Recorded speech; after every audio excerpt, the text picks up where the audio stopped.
Bannon putting Senate majority at risk in 2018. Republicans warn Republicans on Capitol Hill fear that Stephen Bannon's plan to wage primary challenges against incumbent senators will put their majority at risk in 2018.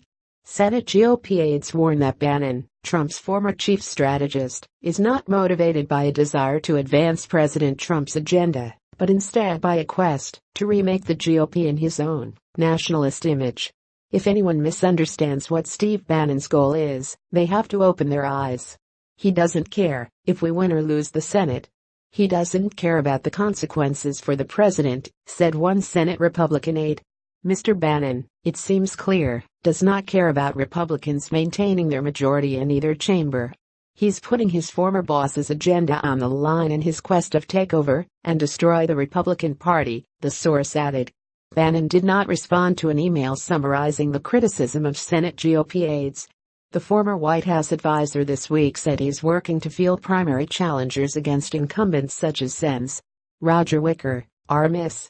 Deb Fischer, R. Neb. Orrin Hatch, R. Utah, and John Barrasso, R. Wyoming. None are considered at risk of losing their re-election races. Nobody is safe. We are coming after all of them, and we're going to win, Bannon said Monday on Fox News' Hannity. The threat from Bannon is just the latest headache for Senate Majority Leader Mitch McConnell, R. Kentucky, after a frustrating summer where he took heavy fire from the right and from his own president. McConnell should have little to worry about in 2018, given that Democrats are defending 25 seats, compared with only 9 for Republicans. But Trump's unpopularity and the possibility of brutal intra-party primary battles are threatening to scramble the map. The veteran election forecaster Charlie Cook this week said Republicans have only an even chance of holding the majority despite their advantages. Given their current disarray, Republicans will need to fight hard to gain any new seats, and losing 1 or 2 of their own seats would put their majority in jeopardy, Cook wrote in National Journal. A second Senate Republican aide warned that the National Republican Senatorial Committee, NRSC, might have to divert resources away from trying to capture Democratic-held seats in 10 states that Trump carried last year. Every dollar the NRSC puts into protecting Republican incumbents is one less dollar than can be used to challenge Democrats, the aide said. A Senate Republican strategist cautioned, however, that it is too soon to know what impact Bannon might have on next year's primaries, noting that he will have to raise a lot of money to compete with leadership-allied fundraising committees. Conservative activists are undeterred, arguing that Republicans in Washington have become an impediment to Trump's agenda. Bannon told CBS's 60 Minutes last month that the GOP establishment is trying to nullify the 2016 election and do not support the president's program. It's an open secret on Capitol Hill. Everybody in the city knows it, he said. Judson Phillips, the founder of Tea Party Nation, said Bannon is feeding on the frustrations of the GOP's conservative base. A 9-month effort to repeal and replace Obamacare fell apart last month, leaving the party without a major legislative accomplishment for the start of Trump's presidency. The Republicans said, "Start electing us, and we're going to change things."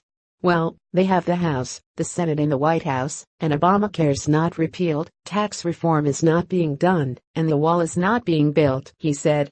After all these years of promises, the GOP is unwilling or unable to stand and deliver, and the base is not going to tolerate it, he said. But Senate Republican aides say Bannon is simply making it tougher for Republicans to cut deals on taxes, spending and other issues.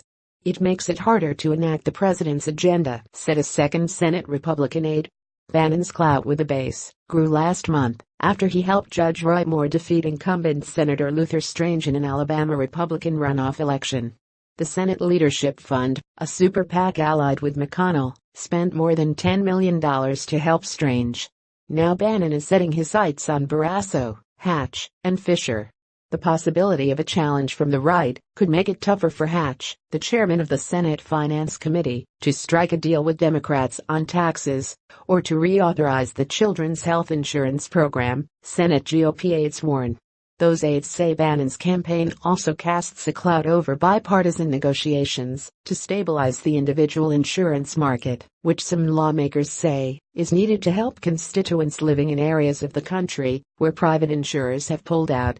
Conservative strategists, however, are applauding the pressure from Bannon. They say it will give Republicans more incentive to back Trump's priorities, such as construction of a wall along the U.S.-Mexico border, which has made little headway in Congress this year. It will make some of these Senate members look over their shoulders and worry whether they're voting conservative or not, said Brian Darling, a conservative strategist and former Senate Republican aide. Primaries are always proved to move Republicans more to the right because they're more worried a primary challenge than a general election, he added. Please share this post on Facebook with your thoughts.